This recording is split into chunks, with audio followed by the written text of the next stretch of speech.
Hey guys, thanks for joining me today. Today we're talking about 3 ways that senior leadership creates a toxic culture. Are there more than 3 ways? I'm sure there are.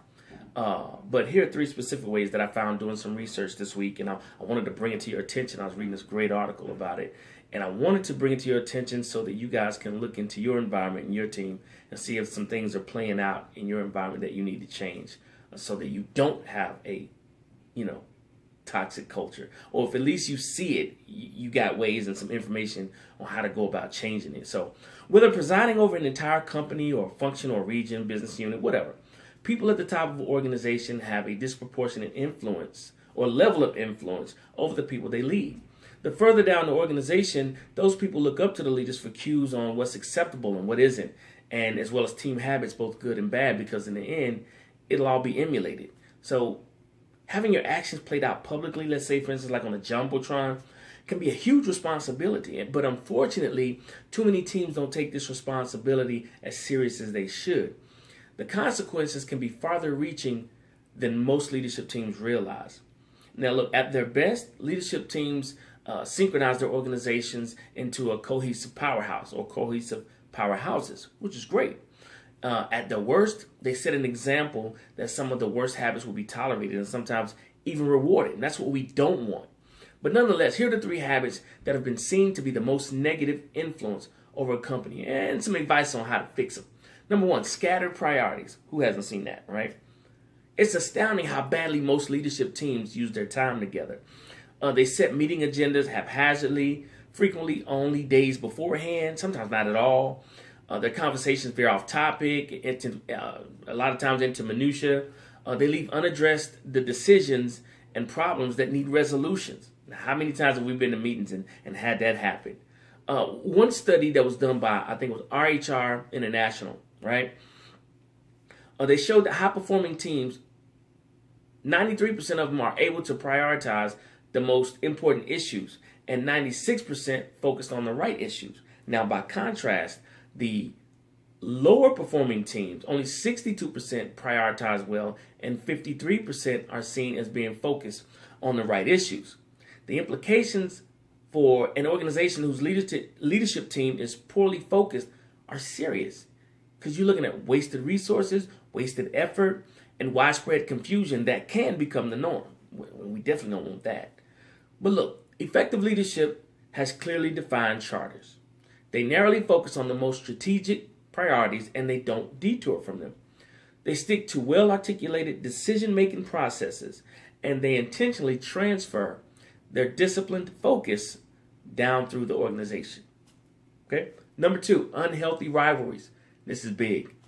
Competition among leadership teams isn't normal. After all, leaders that made the cut had to distinguish themselves from among their peers in order to get the big jobs, right?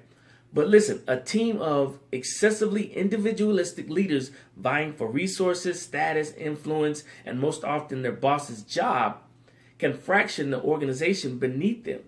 One particular CEO loved to foster competition amongst his team.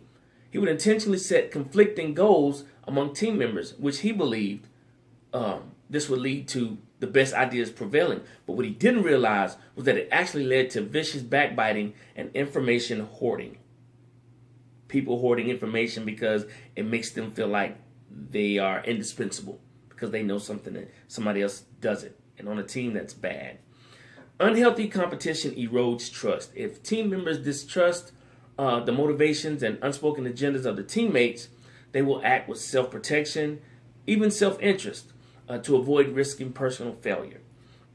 When things don't go as hoped, people point the finger at one another and blame instead of having healthy accountability, if you will. It's nearly impossible to make and execute critical decisions when team members don't trust one another. And it's equally difficult to ask the rest of the organization to carry out these decisions if everyone knows that they were made by people who aren't aligned. Enough said, right? Leadership teams must provide a unified force. Shared goals must be accompanied by shared accountability. In the RHR study, high-performing leadership teams were 5 times more likely to hold members accountable for shared goals than their low-performing counterparts. Rivalry should be saved for external competition. I agree with that. And the final one, unproductive conflict. When conflict and information are mishandled amongst a leadership team, the rest of the organization will follow suit. It's like I said at the beginning. The lower level looks to the higher level for examples of what's good and what's not. So whatever you put out, that's what they're going to follow.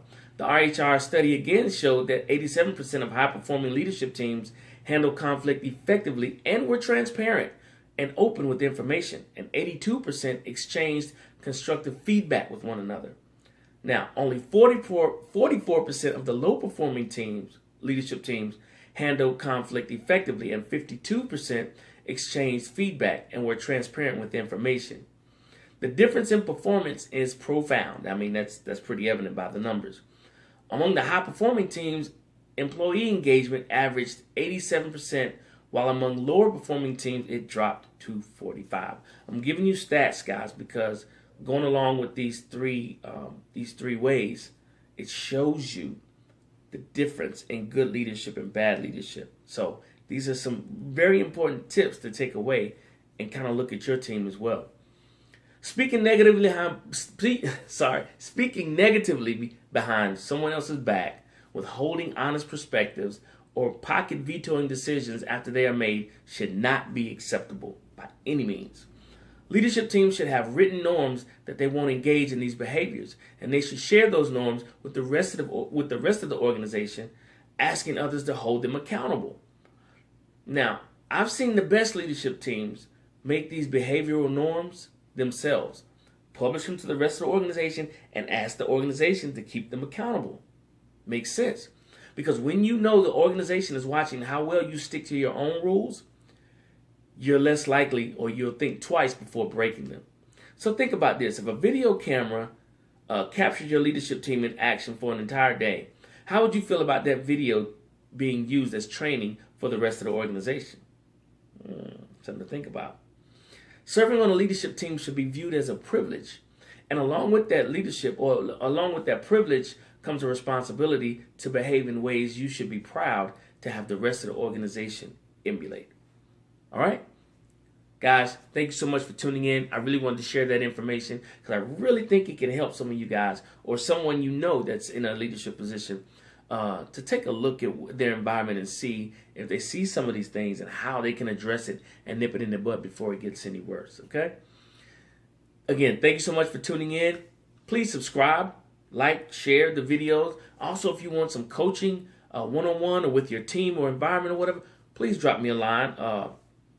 My information was at the beginning of the video. Also, with the YouTube channel, you can just reply below, and I'll get back with you, and we'll make a plan for you guys to be the best that you can be, and you can be the leader that people want to follow, and a leader of impact, because that's what we all want. We want to be a leader of impact and a leader of purpose. So, thanks again, guys. Thanks for tuning in. Have a great day, and remember, great leadership equals great results.